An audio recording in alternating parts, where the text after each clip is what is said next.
Welcome everyone. It's Deus Ex time. It's been a long time since I've recorded a YouTube series, and I guess we can finally say that I'm back. So I hope you'll enjoy this adventure through Deus Ex Mankind Divided with me. The first few episodes will be trial and error for working stuff out, and we might end up live streaming segments of it as well, but sit back, enjoy it, and yeah, let's get started. So let's go story, new game,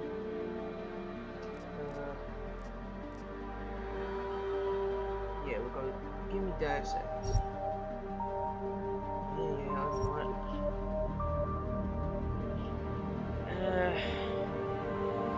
Right, we're going to watch the recap video, okay? For all you people that are not familiar with this. The year was 2027. No, keep quiet. Advances in biotechnology were helping people improve their physical and mental abilities to an amazing degree. Provided, of course, they had enough money. A new breed of people was emerging. Half human, half machine. And in Detroit, at least, not everyone was happy to see it. I'd just landed a job as head of security at Sarif Industries, a cutting-edge biotech firm. David Sarif himself handpicked me for the job. Said he needed me to keep his people safe. My ex, Megan Reed, was one of them. Brilliant neuroscientist, Megan had found a way to make augmentation safe and affordable for everyone. All she had to do was present her research to Congress. But the night before her big meeting, my security measures failed. A team of Black Op mercenaries stormed into Sarif headquarters, massacring everyone in sight. 3 of the mercs were heavily augmented walking tanks. Their mission? Take out Megan and her team. I tried to stop them, but their leader tossed me through a plate glass wall. Last thing I heard as his bullets slammed into my brain was Megan's dying scream. I should have died with her. Only I didn't. High-end military-grade enhancements saved my life. The best augmentation Sarif's money could buy. It took me half a year to get a feel for them. Should have taken longer. But 6 months into my recovery, Sarif Industries was attacked again. This time, by a radical group of pro-human purists. Violent, militant, and fanatically opposed to human augmentation. They claimed to be members of Humanity Front, a non-profit organization that wanted the UN to limit biotechnology research. The thugs broke into Sarif's factory and found machinists working overtime on a top-secret military augment called the Typhoon. Sarif sent me to retrieve it, and when I did, I found one of the so-called purists next to it, wired with cerebral implants, trying to download its classified specs. Obviously, something more was going on. The Aug killed himself before I could question him. Sarif ordered me to dig deeper, so with the help of Frank Pritchard, Sarif's head of cybersecurity, I did. Turns out a second hacker had been controlling the Aug's actions from somewhere off-site. Pritchard and I tracked his signal to a secret FEMA internment camp in Detroit. The Black Op mercenaries were there. The same mercs who'd left me for dead 6 months before. Figured they'd try again when they saw me. It wasn't so easy for them this time. I took out the tank named Barrett, even got him to give me a new lead. A penthouse apartment in China.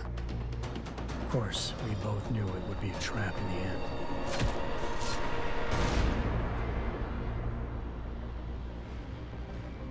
Hengsha Island, China.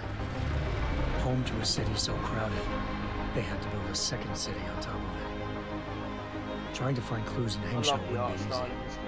Lucky for me, I wasn't alone. Farida Malik, Sarif Industries' ace pilot, had lived in Hengsha before. A good person to have on your side. She knew enough about the place to get me around. Malik dropped me in the lower city, close to the penthouse Barrett had told me about. Bell Tower Associates, a private security firm under contract to the Chinese government, had agents tossing the suite when I arrived. just not for the reason I'd been expecting. Turns out the man who lived there was a criminal hacker named Van Bruggen. The same hacker who'd been remotely controlling the AUG in Sarah's factory. Van Bruggen's panicked decision to force the man to commit suicide had been a mistake. Now his mercenary partners were gunning for him, and I needed to find him before they did. Locating Van Bruggen meant playing nice with the Triads, Henksh's organized crime lords. They had the hacker holed up inside a low-rent capsule hotel. By the time I found him, Van Bruggen had no qualms giving up the woman who hired him. Zhao Yunru, president of the Taiyang Medical Corporation. According to Van Bruggen, Zhao wanted to monopolize the augmentation industry and had hired Black Op mercenaries to destabilize her competition. Seraph Industries was at the top of her list. To prove this, I needed to get inside TYM and grab a surveillance hologram off a server. I suspected Van Bruggen was hiding something when he told me this, but nothing could have prepared me for what I saw. Megan wasn't dead. She and her 4 best researchers had been kidnapped, spirited away somewhere while their kidnappers made it look like they were dead. Desperate to learn more, I confronted Zhao in her penthouse. She claimed to be a pawn in a bigger plan, and hinted at a group so powerful it controlled global interests at a whim. Then she slipped into a panic room and hit the alarm, forcing me to make a very quick exit. I figured Zhao was lying, but part of her confession made sense. David Saraf had been worried about his people. So worried, he'd required all of them to have subdermal locator devices surgically implanted. The GPOs would have been broadcasting the day of the attack. But Zhao said a single call to Picus, the world's leader in global 24-hour satellite news, had turned those signals off. I needed to fly to Picus headquarters in Montreal if I wanted to learn more.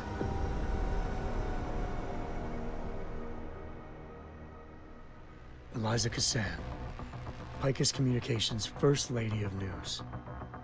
Malik thought I was reaching when I told her Eliza was involved in this. The world's most famous news anchor, working with a mercenary hit squad. But when I confronted Cassan in her office, she freely admitted to jamming Detroit's satellites the night Megan's team had been taken. Said she's just been following her commands. I suspected she wanted to say more. But Black Op mercenaries showed up looking to shut us both down. And just like that, the Eliza I'd been talking to disappeared. The Mercs were led by an augmented killer I'd crossed paths with twice before. Fedorova, a woman who'd made silence her best friend. She waited for me to track Eliza's transmission to a secret server room underneath the Picus complex, then jumped me from behind. A deadly fight ensued. I made sure she never moved silently again. With Fedorova down, and no one left to keep Eliza quiet, she reappeared. Turns out Picus's First Lady of News wasn't a lady at all. She was a sophisticated AI program, engineered to monitor data streams and control what people believed.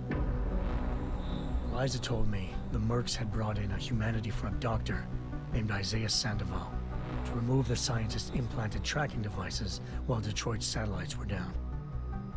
She also told me to speak to David Saraf if I wanted to learn more. By the time Malik and I got back to Detroit, tensions between normal and augmented citizens had reached a flashpoint. Riots were breaking out in several cities, and the UN was being urged to intervene. Saraf was trying hard to convince Hugh Darrow, the inventor-turned-philanthropist who'd once been a leading proponent of enhancement technologies, to help stop a possible regulatory vote. Saraf had a lot riding on Darrow. Megan's discovery would have given millions of people the chance to evolve beyond their normal human abilities, and at the same time catapulted Saraf Industries to the top of the Fortune 500. According to Saraf, Megan's kidnappers knew this, and didn't want people evolving unless they controlled how it was done. He called his enemies Illuminati, and urged me to keep searching. Determined to do so, I tracked down Sandoval via America's most outspoken augmentation opponent, Bill Taggart. Sandoval's boss and founder of Humanity Front. Sandoval admitted to operating on Megan's team when I confronted him, but said he hadn't removed their GPLs. He'd merely switched them to a different frequency. Pritchard was able to trace one of the signals to China. Malik and I immediately took off in pursuit. Unfortunately, the Illuminati were one step ahead.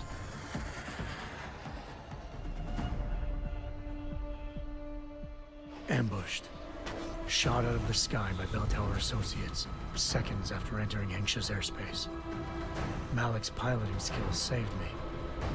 After a tense and bitter struggle, I escaped into Lower Hengsha. The tracking signal I was following led straight to the Triads, or more specifically, to the augmented arm of Tong Si-hung, leader of a gang of augmentation harvesters. Tong said they'd taken the arm off a corpse, which Bell Tower had left at their door, meaning at least one of Seraph's scientists was dead. Maybe not the rest of them, though. Tong pointed me to a port used for human trafficking and helped me slip aboard a Bell Tower ship. It was sailing to Rifleman Bank Station, a military base in the South China Sea. Bell Tower was holding kidnapped civilians as prisoners there, and using them to perfect the Hyron Project, a human-computer interface that left most of its test subjects dead. My search for Megan would have ended then, if not for a mysterious ally named Quinn. In exchange for my help exposing Bell Tower, he slipped me aboard a second ship headed to Singapore, and an Illuminati-run biotech facility called Omega Ranch. 3 of Seraph's scientists were there, forced by their captors to create a technology capable of remotely shutting down augmented abilities. Thanks to an emergency recall notice issued by the World Health Organization, millions of people all over the world already had the biochip installed. With the help of the scientists, I tracked Megan to a private section of the ranch. There, I ran into Yaron Namir, the walking tank who'd put a bullet in my brain the first time we met. He'd teamed up with Zhao and was hoping to catch me off guard. Their little ambush didn't work. I found Megan in a suite belonging to Hugh Darrow, the billionaire philanthropist who'd Seraph had called on for help. Darrow had convinced her to go along with the biochip plan by promising to sabotage the tech. As she was explaining this, Darrow appeared in a global broadcast, telling the world that augmentations would be the death of mankind. Then he activated the biochips to prove his point. All over the world, augmented people flew into a killing frenzy. Darrow had betrayed everyone, and it was up to me to set things right. To do it, I had to reach Panchaea, a massive installation in the Arctic Ocean. As I raced through corridors built by an all-augmented workforce, I saw death and destruction firsthand. By the time I shut down Darrow's broadcast, I knew the damage he'd done. Still, humanity's future remained unclear. How would the world react to this sabotage? Would people ever regain their faith in augmentations again? What would be the Illuminati's next move? Only time could give us the answers.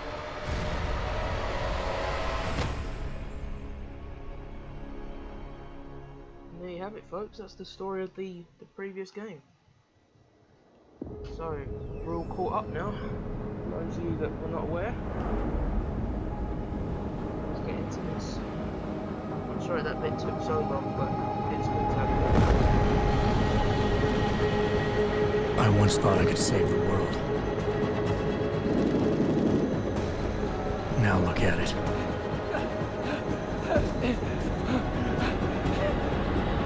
In yet another augmented terror attack, 251 passengers aboard Sister Airlines Flight 451 were killed when an augmented passenger broke into the plane's cockpit and ruthlessly butchered its flight crew.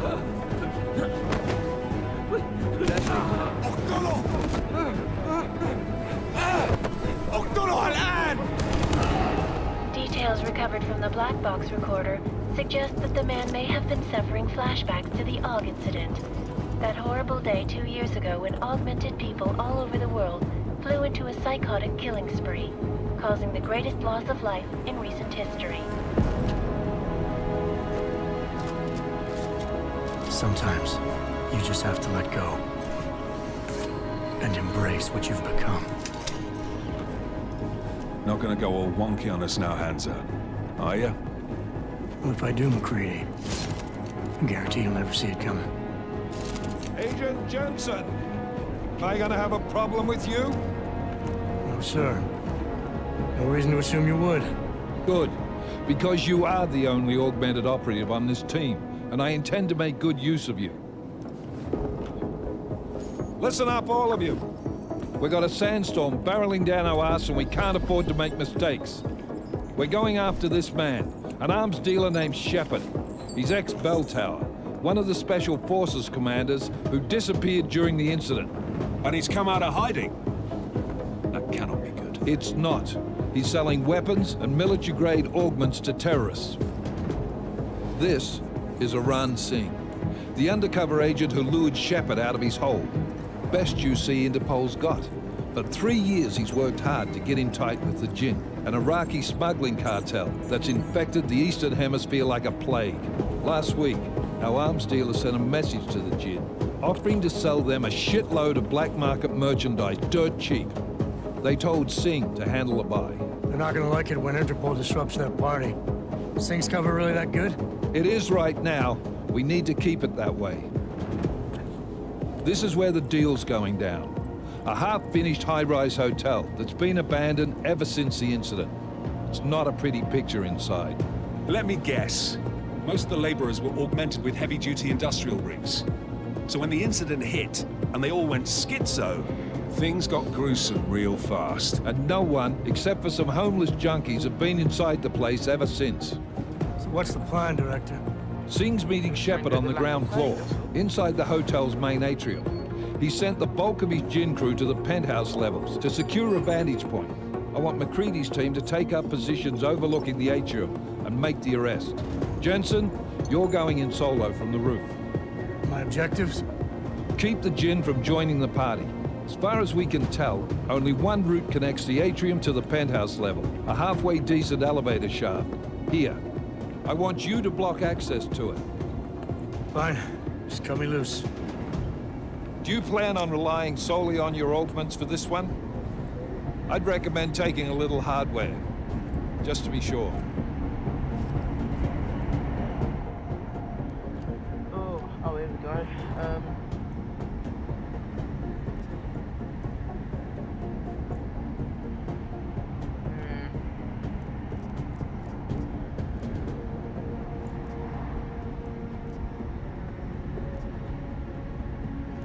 Non-lethal, why not? We've got a UC in there. Might be easier to maintain his cover if he's not the only one still breathing when this is done. Smart thinking. Yeah, but if anything does happen to him, you'll be telling his wife. After you get out of the hospital, of course. What about range? There's lots of wide spaces and high ceilings in there, but a number of tight and constrained rooms too. So it's a crapshoot, really.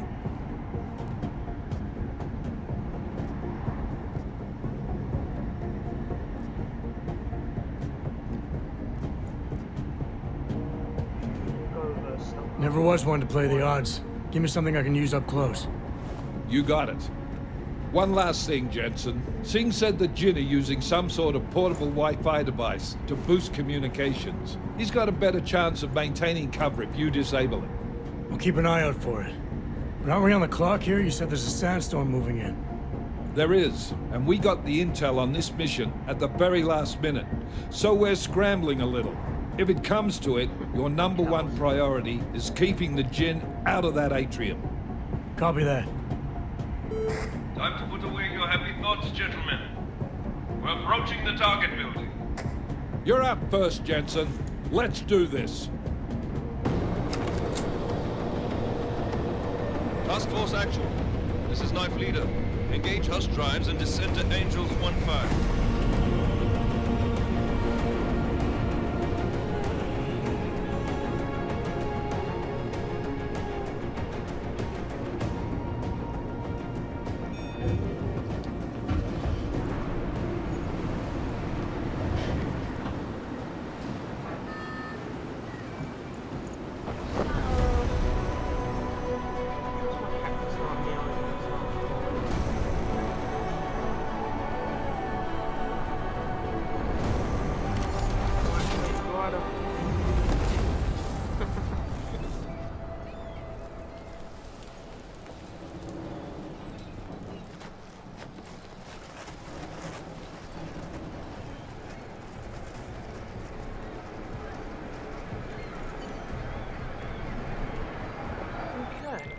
Team leader, this is Jensen. I'm on the roof. Solid copy. Move into the building. The access route you need to block is at the far end of the penthouses. And keep in mind, the direct route might not be the easiest one. Roger that. McCready will advise once his team is on the ground. Miller out.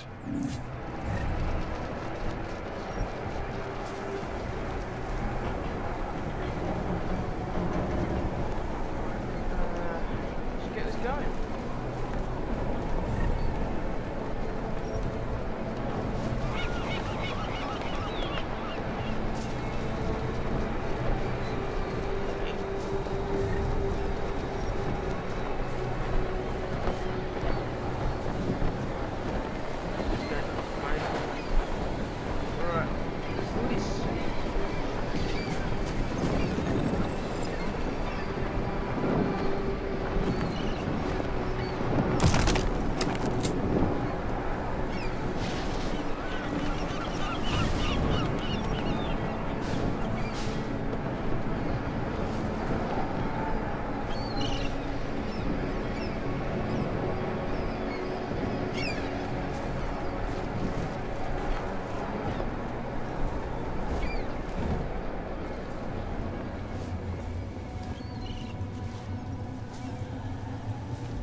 Jensen, we're moving through... Oh, fuck! What's wrong? The Gen have got a few Jennies up and running. Gonna have to hack keypads. Should enjoy it, McCready. They have colors and shapes. Just remember, red means bad. Fuck you. Shots fired.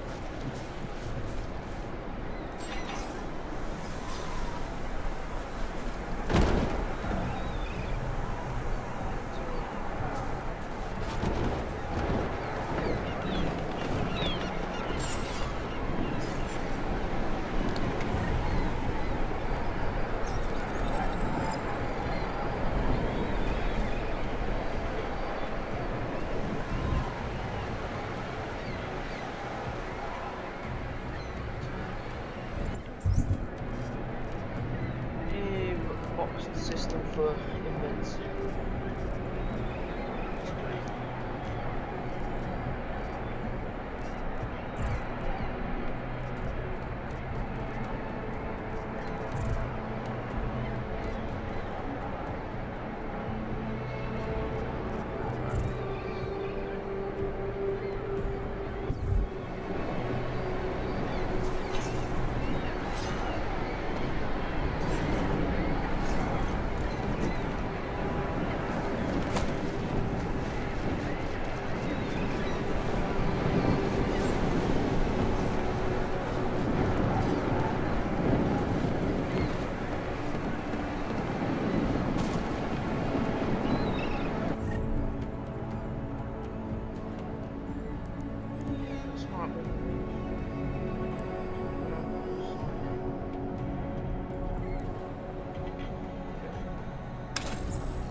Ah, right, okay.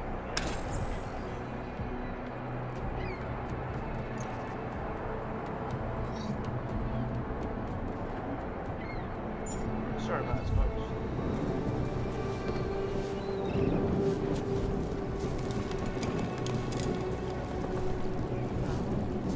Get this going, I promise.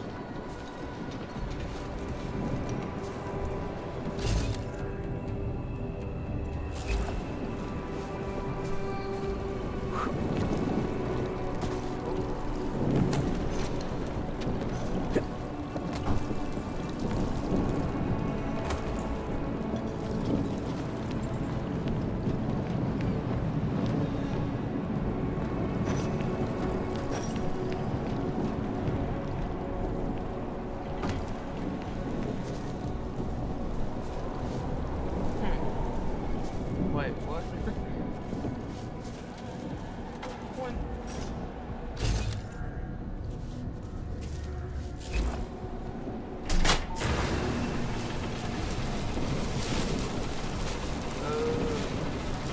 Right. I went the opposite way.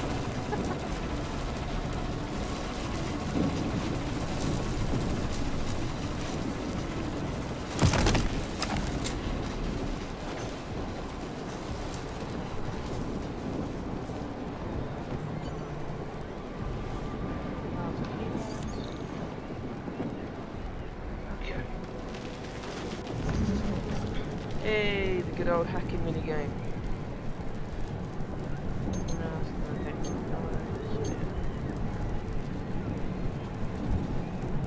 Press C to capture node.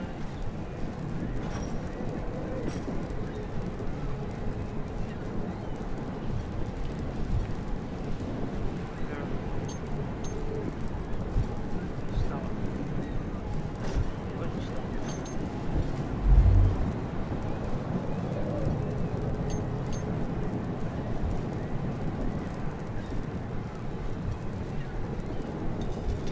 What?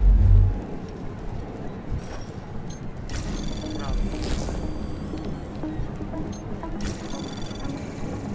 Anomaly detected.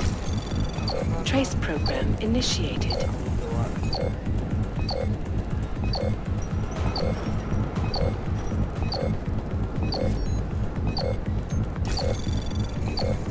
Access granted. Oh, yeah.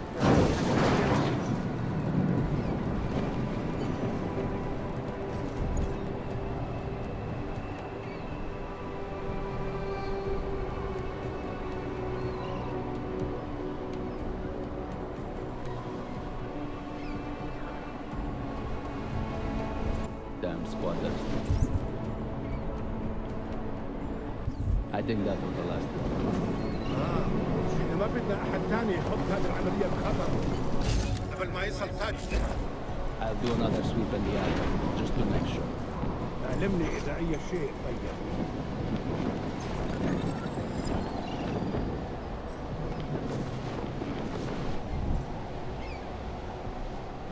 No, it's hacking.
بيكون من الأفضل إلنا نجيب أسلحة جديدة.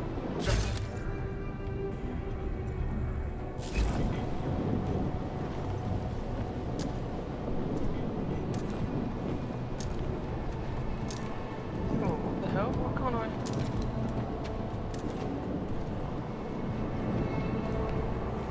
في شيء غلط بالمكان هذا. مبين. Also, please Yeah, note we are playing this on a hard difficulty, so forgive me for trial and error. But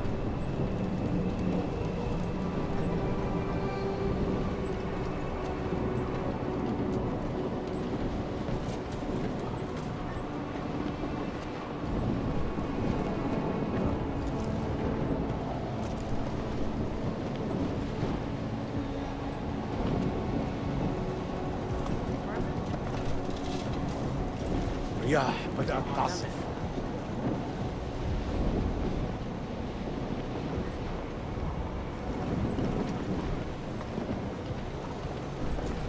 هذه المنطقة آمنة.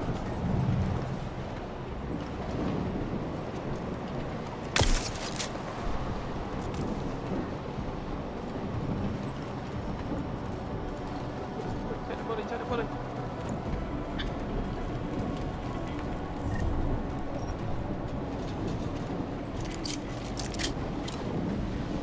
أنا ما بحبش هذا المكان لأنه بخوف على الآخر.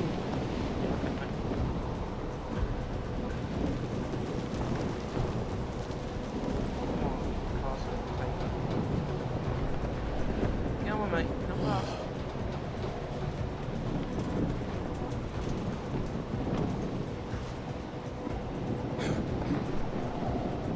Yeah, no, you want it.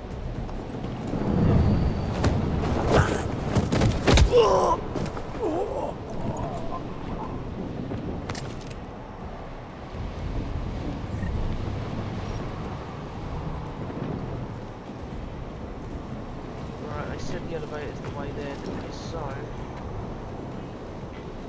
think we should be taking the elevator normal. Oh my god, we can have a beer. Yeah, taking the beer.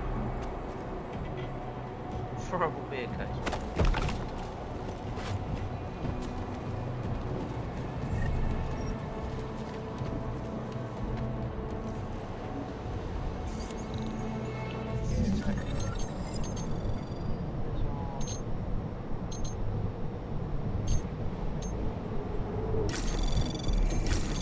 Anomaly detected. Trace program initiated.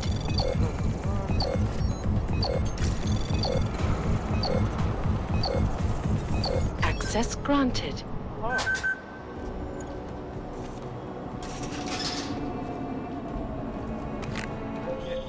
Jensen, Mac, listen up.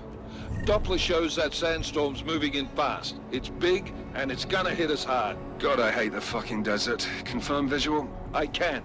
Time is not on our side. Copy that. Solid copy.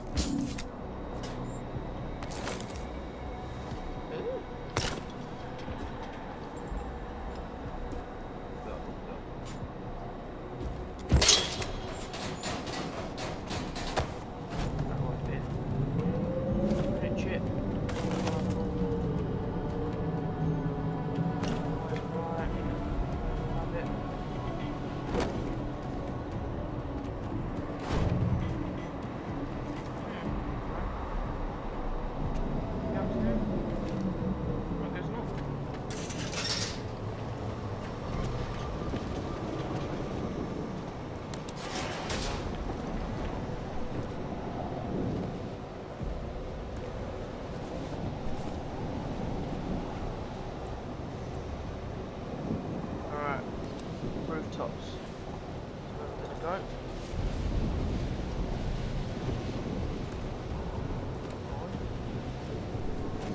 Oh wait, let's move it on. Wow.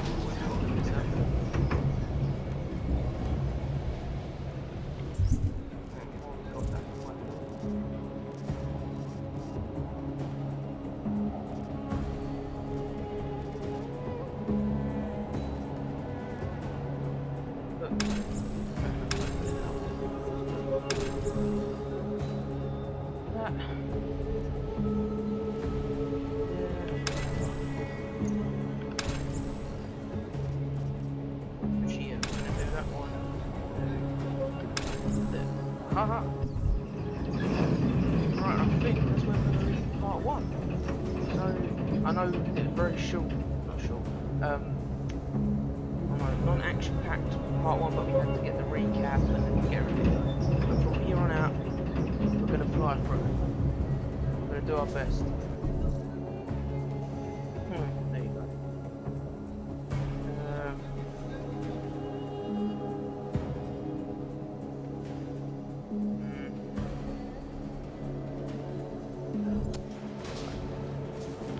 But yeah, yeah, we're gonna carry on with part 2, and I hope you enjoyed it. If you did, obviously like it and subscribe. I hate saying that, but there you go. Right, see you for part 2, everyone.